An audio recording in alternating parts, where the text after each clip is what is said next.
magpapatuloy bukas ang aksyon sa Women's Maharlika Philippines Basketball League o WMPBL Invitational Tournament sa Enderon Titan Gym sa Taguig.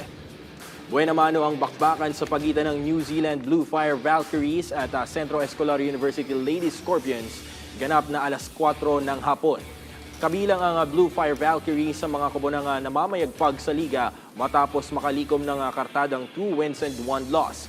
Target naman ng CEU na makasungkit ng ang kanilang ikalawang panalo. Susundan naman yan ng matchup sa pagitan ng Philippine Navy Lady Sailors at Solar Home Suns alas 6 ng gabi. Maganda rin ang tinatakbo ng kampanya ng Hukbong Dagat ng Pilipinas, hawak ang 2-1 win-loss record. Samantala, Cavite versus Cavite naman ang tampok sa Game 3 ng triple header dahil magkakasubukan ng bangis ang Cavite Tall Patriots at Imus VBL Lady Magdalo pagdating ng alas 8. Sa naturang laro, punteriya ng Patriots ang kanilang unang panalo sa WMPBL.